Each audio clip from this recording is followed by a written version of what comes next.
Il y a environ 30 ans, nous n'avions aucune preuve scientifique d'une planète en dehors de notre système solaire. Aujourd'hui, grâce au progrès de la technologie et de la recherche scientifique, nous avons découvert plus de 5300 exoplanètes, des mondes extraterrestres qui attendent d'être explorés.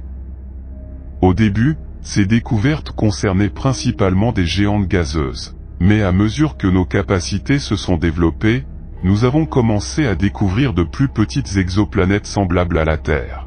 Les scientifiques ont déjà trouvé plus de 50 exoplanètes avec des masses similaires à la Terre et plus de 800 mondes avec un rayon inférieur à la moitié de celui de la Terre.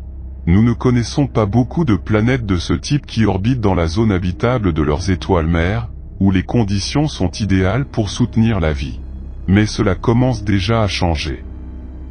Alors que notre recherche de planètes habitables se poursuit, nous commençons à découvrir des systèmes planétaires entiers avec plus d'un monde potentiellement habitable. Et nous connaissons déjà au moins un tel système dans notre voisinage cosmique.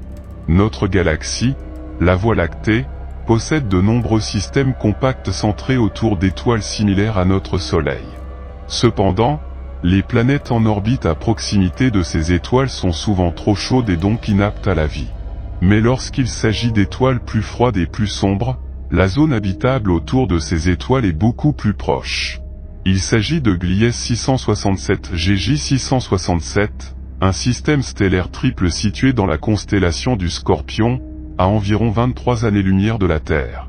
Il contient le premier exemple connu d'un système où une étoile de faible masse possède plusieurs planètes rocheuses potentiellement habitables en orbite dans sa zone d'habitabilité.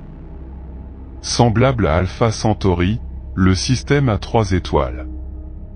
GJ 667A est une étoile de séquence principale de type K et la plus grande du système. Cette naine rouge orangée a une masse de 73%, un rayon de 76% et une luminosité visuelle d'environ 12% seulement de celle du Soleil. À une distance moyenne de 12,5 UA se trouve GJ 667b, une naine orange-rouge de type K, qui représente environ 69% de la masse du Soleil et émet environ 5% de sa luminosité. Cependant, la troisième étoile la plus intéressante du système est Gliese 667c, une naine rouge de type M dont la masse et le rayon ne représentent qu'un tiers de ceux du Soleil. 3775 Kelvin, elle possède un système planétaire étonnamment riche. Au départ, on pensait qu'il y avait 3 exoplanètes en orbite autour de Gliese 667c, mais après avoir examiné les données existantes et effectué d'autres observations, il a été découvert qu'il pourrait y avoir jusqu'à 6 planètes dans le système, dont 3 ou même 4 potentiellement habitables, connues comme des super-terres. Ces planètes sont plus grosses que la Terre mais pas aussi grosses que les géantes gazeuses. Ils peuvent être composés de roches ou d'un mélange de roches et de glace, et pourraient avoir des atmosphères capables de supporter la vie. La planète la plus proche de l'étoile, Gliese 667cb, est un monde très chaud avec une température de 200 degrés Celsius. C'est le plus massif du système, à environ 5,5 fois la taille de la Terre, et a probablement une atmosphère épaisse. Les 3 autres planètes potentiellement habitables du système Gliese 667 sont les plus éloignées de leur étoile et ont des masses allant de 1 à 5 fois celles de la Terre, ce qui en fait de bons candidats pour l'habitabilité. Le suivant dans l'ordre, Gliese 667cc, orbite au bord intérieur de la zone habitable de l'étoile. GJ 667cc est une planète extrasolaire avec une masse d'environ 3,8 fois celle de la Terre et un rayon 1,8 fois celui de la Terre. Il est considéré comme le saint graal des planètes extrasolaires avec un indice de similarité terrestre de 0,85. La zone habitable autour de la naine rouge GJ 667c est proche de l'étoile, entre 0,11 UA et 0,23 UA, à l'intérieur de l'orbite de Mercure dans notre système solaire. GJ 667cc orbite à une distance d'environ 0,12 UA de son étoile, effectuant une révolution tous les 28 jours. Il est probablement couplé de manière synchrone à l'étoile, ce qui signifie qu'un côté est toujours allumé et l'autre reste sombre. Cela peut affecter le climat de la planète en raison de la différence de température entre les deux côtés. Bien qu'elle reçoive 10% moins de lumière solaire que la Terre, la majeure partie est infrarouge, fournissant une quantité d'énergie similaire. Cela pourrait maintenir de l'eau liquide à la surface et un climat similaire à celui de la Terre. Cependant, l'incertitude sur son atmosphère rend difficile la prévision de sa température exacte. Si vous avez une atmosphère semblable à celle de la Terre, attendez-vous à une température confortable d'environ 30 degrés Celsius du côté obscur. Vivre sur une telle planète serait une expérience très différente, recevoir une faible lumière rougeâtre de l'étoile. Les étoiles Gliese 667 A et B sont à une distance d'environ 230 UA, bien plus loin que Pluton de l'est du Soleil, et sont en dehors du système planétaire. Même ainsi, ils seraient toujours visibles comme des étoiles brillantes pendant la journée et aussi brillantes que la pleine lune la nuit. Notre Soleil ressemblerait à une étoile lointaine. La naine rouge voisine émet des éruptions intenses et des particules énergétiques jusqu'à 1000 fois plus fortes que celles du Soleil, ce qui pourrait être problématique pour la vie dans Gliese 667 CC, car elle est proche de son étoile haute flamboyante.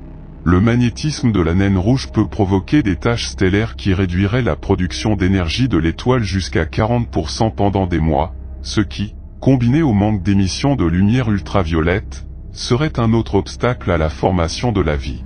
Vivre sur Gliese 667 CC serait très différent en raison de sa plus grande masse.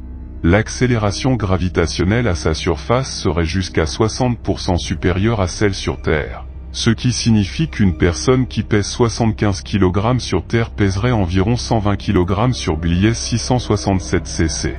De plus, une planète plus massive peut conserver une atmosphère plus massive, ce qui entraînerait une pression atmosphérique plus élevée à la surface. Si vous aviez une atmosphère similaire à celle de la Terre, la pression atmosphérique serait plusieurs fois plus élevée. Mais si vous aviez une atmosphère similaire à celle de Vénus, la pression pourrait être plusieurs fois plus élevée, similaire à la pression de l'eau dans l'océan profond. Gliese 667 CC, bien que dans une zone habitable, n'a pas les mêmes conditions que la Terre. La vie sur cette planète devrait s'adapter aux fluctuations lumineuses, à la faible luminosité, à la pression atmosphérique élevée et aux éruptions fréquentes. Pourtant, la possibilité de vie n'est pas exclue, car la vie sur Terre a fait preuve d'adaptabilité dans des environnements extrêmes. Les deux autres planètes habitables, Gliese 667 Ce et Gliese 667 Confer, sont similaires mais plus froides en raison de leur plus grande distance de l'étoile. Avoir une atmosphère dense serait bénéfique pour la vie sur ces planètes, car elle retiendrait la chaleur. Détecter 3 ou 4 planètes habitables dans un système planétaire est rare. Selon une étude, 5 planètes de Gliese 667 reçoivent un rayonnement solaire de 20% à 200% de l'exposition de la Terre, ce qui en fait des candidats viables. Cependant, d'autres facteurs sont également importants. Il y a des limites définies à la zone habitable autour de Gliese 667 par rapport à sa distance stellaire. Si une planète est trop proche, la chaleur vaporisera l'eau, la rendant inhabitable. Il est essentiel qu'une planète soit dans ses limites pour avoir des conditions appropriées pour l'eau liquide, clé de la vie connue. Seules les planètes au bord intérieur de la zone habitable et avec la masse la plus élevée peuvent résister à l'effet de serre humide. D'autre part, si une planète est trop éloignée de son étoile, comme Gliese 667 g sur le bord extérieur, elle peut être recouverte de glace. Bien que le CO2 puisse chauffer la planète et l'empêcher, un excès de CO2 peut la refroidir en réfléchissant la lumière. Il y a donc une limite au réchauffement que le CO2 peut apporter. En 2013, des astronomes ont annoncé l'existence d'au moins 6 planètes dans Gliese 667 et la possibilité d'une 7e planète, GJ 667 CH. Cette dernière est très controversée et pourrait être la plus petite exoplanète trouvée autour de l'étoile C, avec une masse d'au moins 1,1 fois celle de la Terre, située entre les planètes C et B. Cependant, en raison de sa masse et de sa proximité avec l'étoile mère, 0,0893 UA, la planète H serait trop chaude pour supporter la vie. Mais les planètes F et E ont été confirmées en orbite dans la zone habitable. Et bien que l'emplacement estimé de la planète D soit en dehors du bord extérieur de la zone habitable, son orbite est encore incertaine. cela signifie que Gliese 667cc, confère, ce et peut-être même CD sont tous des mondes potentiellement habitables. La découverte de systèmes planétaires denses autour d'étoiles NNM, telles que Gliese 667c, indique l'existence de nombreuses populations de systèmes planétaires, chacun avec plusieurs planètes potentiellement habitables. Et puisque les NNM représentent plus de 70% de toutes les étoiles de notre voisinage cosmique, il est probable que le nombre de ces systèmes planétaires prometteurs dans notre galaxie soit beaucoup plus élevé qu'on ne le pensait auparavant. Au lieu de rechercher une seule planète potentiellement habitable parmi 10 étoiles, les scientifiques peuvent désormais se concentrer sur une seule étoile pour trouver plusieurs candidats Terre 2.0. Au fur et à mesure que de nouveaux télescopes avancés sont développés, notre capacité à percer les mystères de l'univers augmente de façon exponentielle.